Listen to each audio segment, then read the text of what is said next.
is there a God? Just, is there a God? So will you think about that a little yourself? Is there a God? I'll tell you that one of my problems was I continually answered another question, even though I kept saying that I was answering the question, is there a God? I kept actually trying to answer other questions. And you might like to know some of those other questions that even our professors at school and our teachers answer, and they claim to be answering the question, is there a God?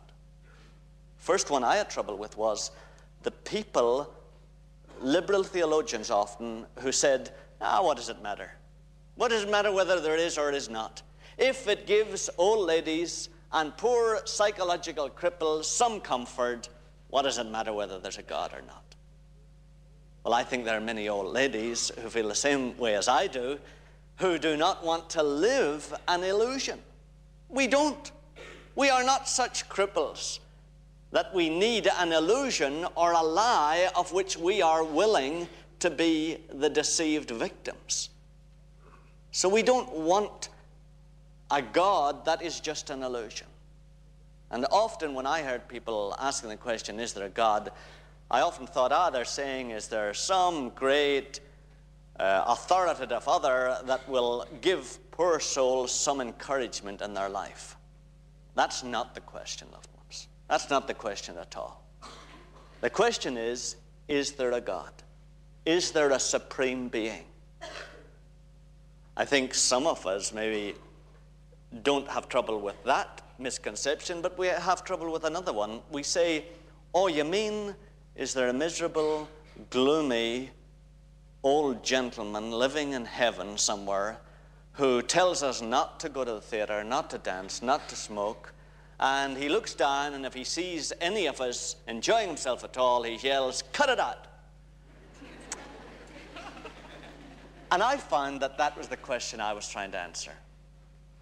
I was giving the name God to all the distorted, depressing misconceptions of him that I had accumulated during the past years. And I was saying, does such a morbid old being exist? Now, loved ones, that's not the question we're asking. That is an emotional question. But the intellectual question we're asking is there a supreme being who is greater than all of us here and who is responsible for putting us all here? Some of you may wonder, why do some of the greatest minds in our world not believe in God? Well, because of this third misconception. A lot of us think we're asking not the question, is there a God, but is there a being that I must obey? And of course, we don't want to have anybody that we have to obey, so we answer no. That's what causes many of the most intelligent men and women in our world to deny the existence of God.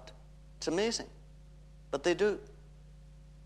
They deny the existence of God not on intellectual reasons at all, but because they know the consequences that would follow once they admit that there's a God.